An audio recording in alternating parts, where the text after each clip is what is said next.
로마서 8장 12절에서 17절까지의 말씀을 봉독해 드립니다. 로마서 8장 12절부터의 말씀입니다. 그러므로 형제들아, 우리가 빚진 자로 돼 육신에게 져서 육신대로 살 것이 아니니라. 너희가 육신대로 살면 반드시 죽을 것이로되 영으로서 몸의 행실을 죽이면 살리니 무릇 하나님의 영으로 인도함을 받는 사람은 곧 하나님의 아들이라. 너희는 다시 무서워하는 종의 영을 받지 아니하고 양자의 영을 받았으므로 우리가 아빠 아버지라고 부르짖느니라.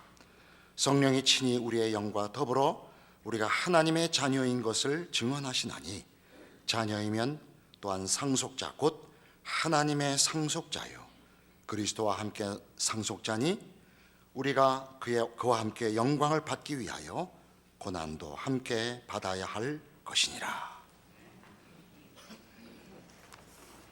로마서 8장 오늘 본문의 제일 중요한 선언은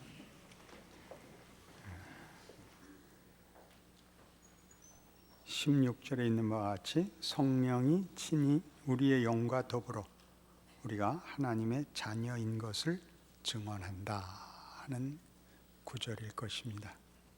우리는 하나님의 자녀입니다. 로마서 7장이 하나님 없는 죄 가운데 살던 과거를 설명하는 것이라면 8장은 예수 그리스도로 말미암는 구원으로 인하여 하나님과의 관계가 정상화된 자녀인 현재를 그리고 있습니다. 역사적으로는 그것이 예수의 오심으로 역사가 둘로 나뉘고 각 개인에게는 태어나서 구주를 영접하고 예수를 믿는 것으로 적용이 됩니다.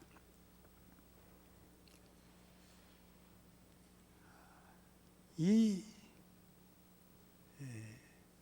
중요한 두 대조는 7장 24절에 있었던 오호라 나는 곤고한 사람이로다 이 사망의 몸에서 누가 나를 건져내랴 라는 과거와 8장 1절에 있는 바와 같이 그러므로 이제 그리스도 예수 안에 있는 자에게는 결코 정죄함이 없나니 이는 그리스도 예수 안에 있는 생명의 성령의 법이 죄와 사망의 법에서 너를 해방하였음이라와 대조됩니다. 이 대조를 많이들 분명치 않게 갖고 있습니다. 둘이 대조되지만 살다가 죄를 짓는 문제를 직면하면 다시 7장으로 갔다가 다시 8장으로 왔다가 하는 식으로 이 문제를 오해하곤 합니다. 우리는 더 이상 정죄가 없는 지위, 운명에 들어와 있다. 그게 로마서 8장 이야기입니다. 정죄는 법을 기준으로 가질 때 생기는 것이고 사랑을 기준으로 가지고 들이대면 거기는 심판이라는 건 없다. 그렇게 얘기하는 것이죠. 잘못한 것은 있지만 하나님과의 관계가 예수 안에서 정상화된 다음에 그 관계가 깨지는 법은 없다. 우리 일반 성도들이 이해하는 식으로는 구원은 취소되지 않는다. 잘못하면 어떻게 되는가? 혼난다. 잘못한 데 대한 벌을 받는 개념이 아니고 잘못한 것이 무엇인가를 결과를 보게 한다. 그래서 더러움과 부끄러움과 못난 자리로부터 영광과 명예로 나아가도록 인도하심을 받는다. 여기가 중요해서 두려워하지 말라. 여기 8장 15절에 보듯이 너희는 다시 무서워하는 종의 영을 받지 아니하고 양자의 영을 받았으므로 우리가 아빠, 아버지라고 부르짖느니라. 두려워한다는 개념은 요한일서 4장에서 이렇게 잘 설명되고 있습니다. 중요한 구절이라서 요한일서 4장 18절은 꼭 기억을 하셔야 됩니다. 요한일서 4장 18절, 사랑 안에 두려움이 없고 온전한 사랑이 두려움을 내쫓나니, 391페이지입니다. 사랑 안에 두려움이 없고 온전한 사랑이 두려움을 내쫓나니 두려움에는 형벌이 있습니다. 두려워하는 자는 사랑 안에서 온전히 이루지 못하였느니라. 그러므로 그리스도 예수 안에 있는 자에게는 결코 정죄함이 없나니, 이걸 기억해야 됩니다. 이런 얘기들이 우리에게는 이렇게 단편적으로 제일 잘 돼 있는 경우가 교리적으로, 그다음에 개인에게 있어서는 성경에 있는 말씀이라는 어떤 증거 구절로 남아 있어서 그 전체적인 문맥, 전체가 이런 단어들, 이런 선언들로 만들어내는 중요한 전체 이야기는 모두 부족한 것으로 보입니다. 로마서 8장까지 오도록 그 앞을 제가 약간 개관을 하겠습니다. 한번 쫓아와 보십시오. 복음은 이렇게 정의되고 선언됐습니다. 1장 16절이었죠. 내가 복음을 부끄러워하지 아니하노니 이 복음은 모든 믿는 자에게 구원을 주시는 하나님의 권능이니라. 하나님의 권능임이라. 하나님의 권능. 믿는 자에게라는 것은 믿어야 된다는 조건이 아니고 믿음이라는 방식으로 주어진, 믿음의 등장은 율법과 대조되는, 자격과 조건을 만드는 방식이 아니라 주는 자의 방식, 은혜와 선물로 주는 방식으로 모든 이에게 준 하나님의 권능입니다. 복음이 왜 필요하냐? 1장 18절부터 3장 20절에 이르도록 우리가 하나님 없이 살고, 그래서 부패하고 있고 왜곡되어 있고 죽고 있다라고 선언하죠.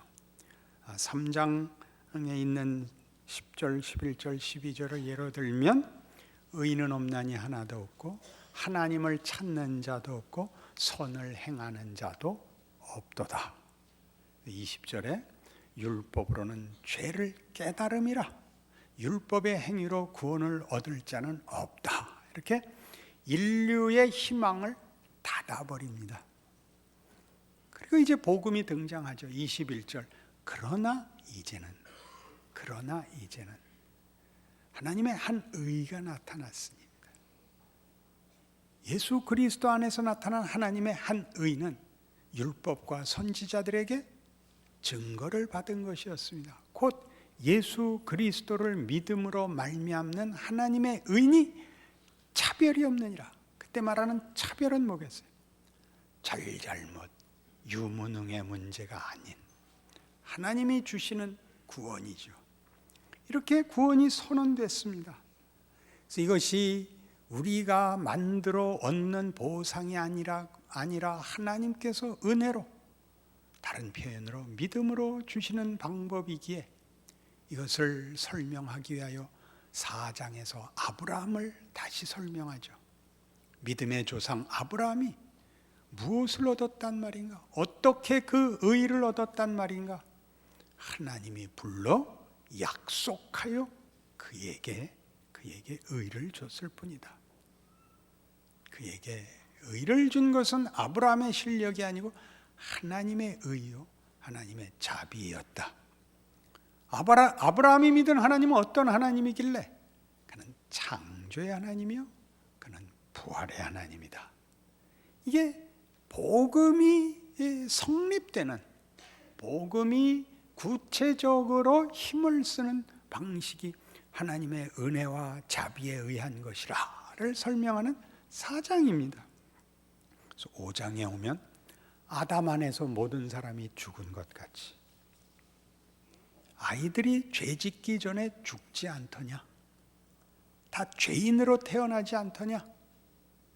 모든 인류가 아담의 후손으로 아담의 범죄에 갇힌 것 같이 똑같이 그 법칙이 그토록 진지한 것이었다면 예수 안에서는 하나님의 아들인 예수 안에서 일어난 인류에게 일어난 일은 어찌 더 진실이 아니겠느냐? 그게 5장 얘기입니다. 아담 안에서 우리가 모두 죽었던 것 같이 예수 안에서 우리 모든 인류는 살아나리라. 5장이죠. 그래서 6장에 오면 그런즉 우리가 무슨 말하리요? 은혜로 구원을 얻었으니 책임이 없느냐? 아무래도 좋으냐? 그럴 수 없느니라. 죽어가던 인생에서 못나게 살던 인생에서 부활과 영광으로 새 생명을 얻었으니 이제는 바로 살아야 될 것 아니냐? 멋지게 해봐야 될 거 아니냐? 이게 6장 얘기입니다. 죄가 너희를 주관치 못할 것이다. 그 전에 우리가 속수무책이었던 아담의 후손으로서 죄의 권세에 붙잡혀 있었다면 이제는 로마서 8장식으로 얘기하면 생명과 성령의 법이 죄와 사망의 법에서 너희를 해방하였음이라. 이걸 대조하는 겁니다. 예수를 믿는다, 복음을 믿는다라는 말이 무슨 의미인지, 얼마나 큰 차원에서 인류, 역사, 운명에 대하여 하나님이 어떻게 역사에 개입하여 인류에게 반전을, 부활의 승리를 예수 안에서 이루셨는가를 제대로 이해 못하니까 그 적용의 차원에서 선택, 유지, 자격이라는 것이 늘 우리를 7장으로 갔다, 8장으로 갔다. 그렇죠? 오라나는 곤고한 사람이로다로 가서 죽어나다가 또 어느 날 은혜를 입으면 8장에 온 것 같았다가 8장에 와 있으면 쭉 8장이 유지되는 게 아니라 또 이렇게 어려운 일이 생기면 또 6장쯤 가서 예수 안에 있다는데 무슨 고생을 이렇게 시키세요? 여기 또 갔다가 이 로마서 전체가 하는 얘기 이렇게 크게 하나님이 역사 속에서 모든 인류를 어떻게 다루어 지금 어디에 왔는가를 설명하는 부분을 놓치곤 합니다. 우린 못날 수 있습니다. 실수할 수 있습니다. 그러나 운명을 바꿀 수는 없습니다. 아담 안에서 모든 사람이 죽었던 것 같이 예수 안에서 하나님의 자녀들은 모두 승리를 할 것입니다. 그 과정이 얼마나 복잡할지는, 그 과정이 우리 눈에 어떻게 보일지는 각각 다를 겁니다. 그건 로마서가 다루는 내용이 아닙니다. 그 과정을 어떻게 진실하게 명예롭게 살아야 하는가 하는 얘기는 다른 데 있고, 로마서가 하고 싶은 말은 이 큰 틀입니다. 그래서 6장 다시 보시면 이 8장의 얘기들은 이런 배경 없이는 사실은 이해가 잘 안 될 수 있습니다. 6장 4절, 그러므로 우리가 그의 죽으심과 합하여 세례를 받음으로 그와 함께 장사되었나니 이는 아버지의 영광으로 말미암아 그리스도를 죽은 자 가운데서 살리심과 같이 우리로 또한 새 생명 가운데서 행하게 하려 함이라. 우린 새로운 생명을 가진 겁니다. 사망에게 지지 않는 생명을 가집니다. 사망이 우리에게 왕노릇하지 못합니다. 그것이 14절입니다. 6장 14절. 죄가 너희를 주장하지 못하리니 이는 너희가 법 아래 있지 아니하고 은혜 아래 있음이라. 사망이 주장하지 못하고 생명이 우리를 주장합니다. 사망이 위협할 것입니다. 유혹할 것입니다. 우리는 아마 여러 번 넘어질 수 있을 것입니다. 그 넘어짐은 넘어짐으로 끝나지 않고 다시 일어서게 만들 것입니다. 그 넘어진 것이 우리를 더 단련하고 더 깊이 있게 할 것입니다. 회개의 기도는 회개의 기도를 함으로써 해결되는 것이 아니라 하나님이 나를 자폭과 실패해서 끝내지 않아 붙잡아 일으키는 손길이라는 걸 알아야 회개의 기도는 힘이 붙는 겁니다. 회개를 해서 용서를 받는 것이 아니라 회개를 할 수 있다, 일어설 수 있다, 돌이킬 수 있다, 죽음으로 끝나지 않는다를 모르고 회개의 기도를 하면 답이 나오질 않습니다. 왜요? 다음에 또 넘어지니까. 그것이 몇 번을 넘어져도 좋다, 내가 다시 일으킨다를 아는 거라면 우리는 회개의 기도를 제대로 할 수 있습니다. 그런데 문제는 이러한 구원이 문제는 오늘 로마서 8장에서 보시다시피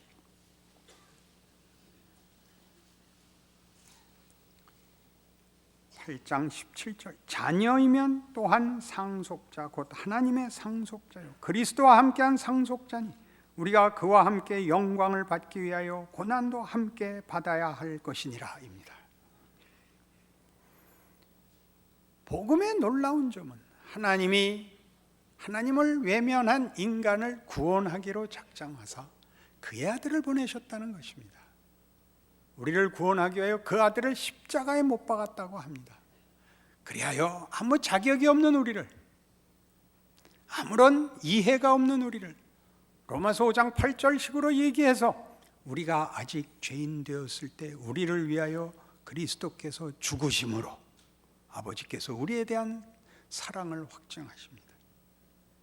우리가 자격이 없을 때, 이해하지 못할 때 구하기 전에, 그것은 매우 신비롭고 놀라워서 많은 사람들이 왜 납니까 주님? 이라는 표현을 남겼습니다. 왜 저 같은 것을 구원하십니까? 이제 로마서 8장에서 하는 얘기는 그것만이 놀라운 것이 아니라 또 하나의 놀라움이 있는데, 예수로 구원해 놓고 구원받은 그 하나님의 모든 의지와 성의와 능력을 동원하여 죄 가운데서 꺼낸 하나님의 백성을 고난으로 집어넣는다는 사실입니다. 이걸 우리가 이해하지 못합니다. 죄인을 하나님의 권능으로 꺼냈다, 은혜와 믿음으로 꺼냈다. 우리가 죄인이었을 때 우리의 모든 죄를 예수 그리스도와 그의 피로 사하셨다. 그것만으로도 이해가 가지 않고 엄청난데 그렇게 꺼내가지고 고난으로 보낸다는 것이죠. 고난으로. 같은 로마서 5장엔 이렇게 얘기했었습니다.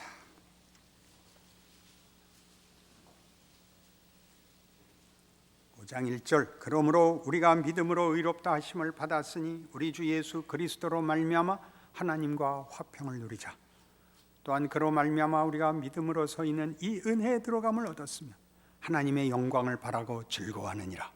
이렇게 끝나야 맞습니다. 그렇죠? 3절이 붙어 있습니다. 다만 이뿐 아니라 우리가 환난 중에도 즐거워하나니 이는 환난은 인내를, 인내는 연단을, 연단은 소망을 이루는 줄 알미로다. 소망이 우리를 부끄럽게 하지 아니함은 우리에게 주신 성령으로 말미암아 하나님의 사랑이 우리 마음에 부은 바 됨이니 우리가 아직 연약할 때 기약대로 그리스도께서 경건하지 않은 자를 위하여 죽으셨도다. 여기가 붙어 있다니까. 우리를 죄와 사망의 자리에서 은혜와 능력으로 불러내신 그 신비로운 하나님의 부르심이 우리를 환난으로 보냅니다. 고난으로 보냅니다. 이것이 우리가 그토록 이해되지 않는 부분입니다. 우리는 오늘 본문에서 보는 바와 같이 다시 보시죠. 로마서 8장 12절 그러므로 형제들아 우리가 빚진 자로 돼 육신에게 줘서 육신대로 살 것이 아니니라. 너희가 육신대로 살면 반드시 죽을 것이로되 영으로서 몸의 행실을 죽이면 살리니 무릇 하나님의 영으로 인도함을 받는 사람은 곧 하나님의 아들이라. 이 영과 육은 뭘까요? 여기서 말하는 것은 무슨 이 보이지 않는 영혼과 이 보이는 이 육체를 얘기하는 것이 아닙니다. 로마서에서 육신이라고 얘기할 때는 그것은 하나님 없이 사는 존재, 삶, 이것이 육신입니다. 하나님과 긍정적인 관계, 하나님과 화목되어 하나님의 자녀로 존재하고 하나님과의 관계 속에서 사는 인생이 된 것을 영이라고 합니다. 다분히 영이라고 하는 표현 속에는 성령이 임하셨다를 염두에 두고 있습니다. 성령이 임하셨다는 것은 체험적인 사건에 불과한 것이 아니라 늘 강조하듯이 예수 그리스도의 죽으심의 증언으로서 성령입니다. 성령은 예수가 누군가를 증언하러 오시는 분입니다. 성령을 논할 때 예수와 그의 죽으심을 빼어놓고 성령을 논할 수 없습니다.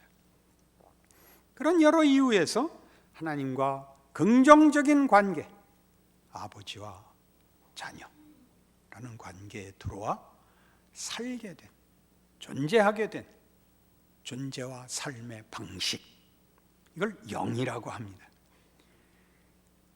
여기서 너희가 육신대로 살지 말고 영으로서 몸의 행실을 죽이면 산다 라는 것이 종교적이고 윤리적이고 도덕적이고 실용적이고 명분적이고 그렇게 보이지 않습니까? 그러나 17절에 있는 것 같이 자녀이면 또한 상속자 곧 하나님의 상속자요 그리스도와 함께 한 상속자니 우리가 그와 함께 영광을 받기 위하여 고난도 함께 받아야 할 것이니라. 이게 무서운 말이 들어가 있습니다. 예수가 그리한 것처럼 고난을 통해서만 이 구원의 궁극적인 자리, 영광의 자리에 들어간다고 합니다. 빌립보서 2장입니다.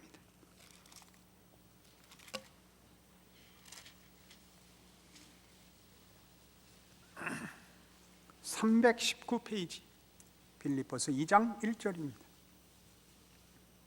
그러므로 그리스도 안에 무슨 권면이나 사랑의 무슨 위로나 성령의 무슨 교제나 긍휼이나 자비가 있거든 마음을 같이하여 같은 사랑을 가지고 뜻을 합하며 한 마음을 품어 아무 일에든지 다툼이나 허용으로 하지 말고 오직 겸손한 마음으로 각각 자기보다 남을 낮게 여기고 각각 자기 일을 돌볼 뿐더러 또한 각각 다른 사람들의 일을 돌아보아 나의 기쁨을 충만하게 하라.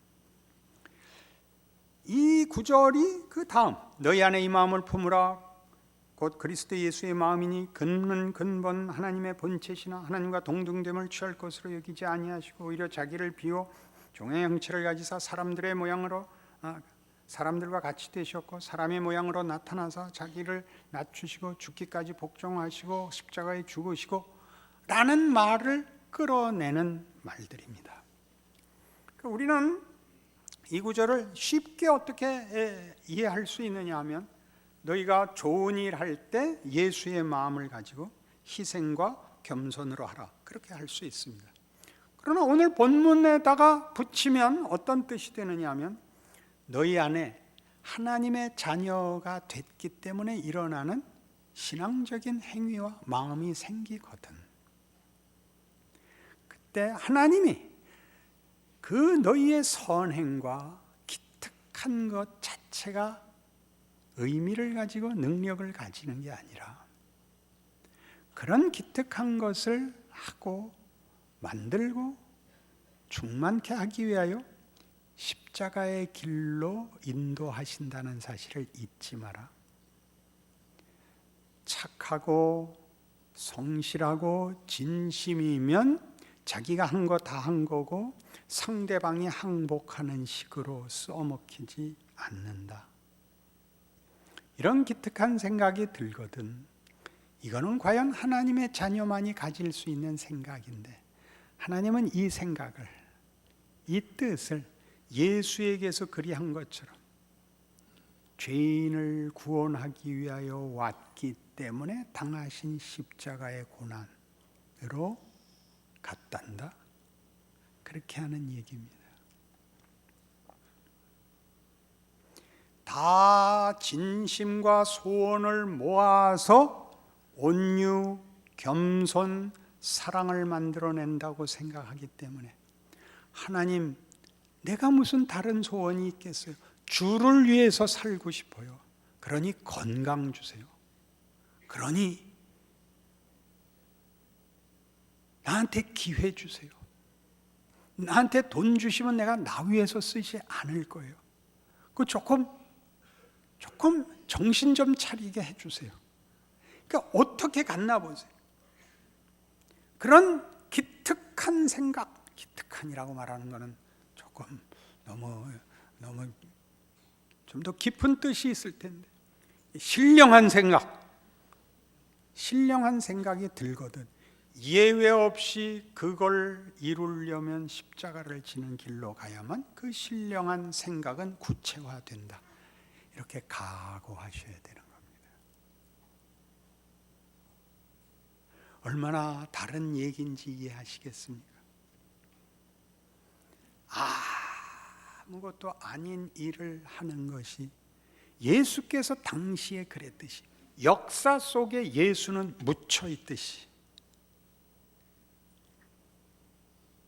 세상을 창조하고 그를 배신한 자를 구원하러 온 자를 역사가 외면하고 있듯이 우리의 모든 이 신자된 복음이 뭔지를 아는 자들이 무척 외면되어 살아야 하는 인생을 걷는다는 것. 하나님이 조금만 우리 기도할 때마다 지금 저한테 해주시는 우리 목사님 건강하게 돼. 건강으로 가는 거는 저는 사기라고 보는 거죠. 평안하고 펄펄 뛰고 높아서 그렇게 하는 일이었으면 벌써 천사를 보내서 했죠.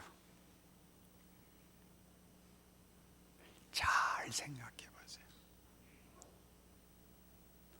하나님의 일하심이 뭔가? 여러분한테 소원이 일어나거든. 신앙적인 깊은 소원이 생기거든.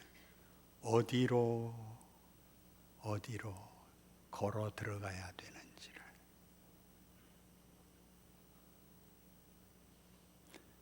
자녀이면 또한 후사, 주와 함께 하나님의 상속자가 된 후사이면 그와 함께 영광을 받기 위하여 고난도 함께 받아야 할 것이니라.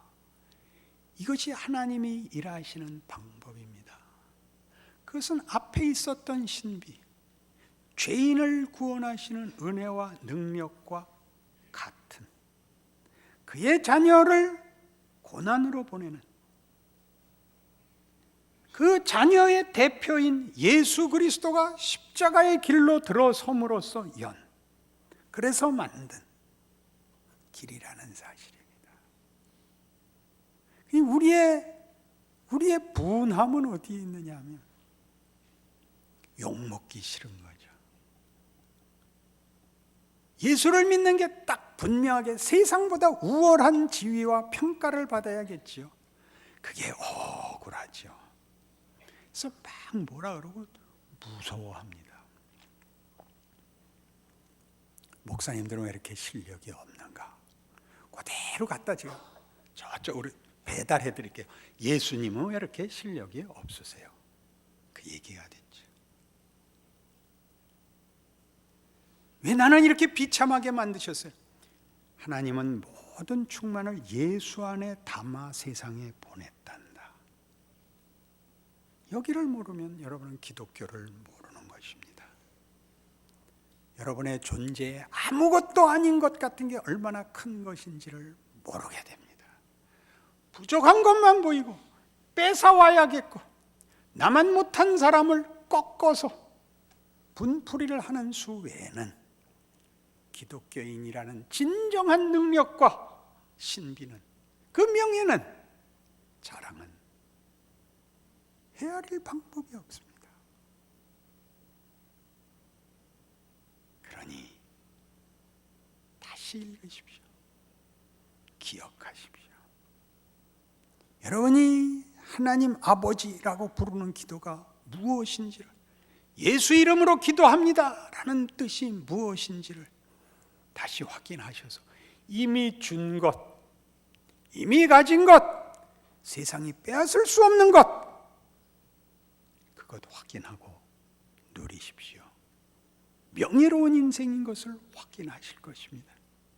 하나님의 가장 큰 능력과 기적이 여러분 자신이요, 여러분의 인생인 것을 아시게 될 것입니다. 그 충만함과 그 넉넉한 감사가 여러분의 인생이고 여러분의 현실이고 여러분에게 준 자리라는 것 기억하시는 오늘의 말씀이기를 바랍니다. 기도하십시다. 하나님 아버지 은혜를 감사합니다. 하나님을 아버지라 부르면 그 이상은 그저 부록에 불과한 것 같습니다. 우리의 손자리, 우리의 형편, 우리의 거부, 불만, 모든 것을 묻고 하나님이 예수 안에서 이루신 하나님의 사랑과 경륜과 복주심과 능력 안에 묵습니다. 하나님이 우리 인생 여기까지 인도하셨고 이 자리까지 오게 하셨고 하나님 알게 하셨고 믿음을 고백하게 하셨으니 이젠 충성하겠습니다. 우리의 형편과 조건을 감수하고 자랑스럽게 예수의 가신 길을 뒤쫓겠습니다. 그 믿음, 담력, 용기, 인내 허락하사 하나님 일하시는 것 우리 생에 마음껏 보게 하여 주시옵소서. 예수님 이름으로 기도합니다.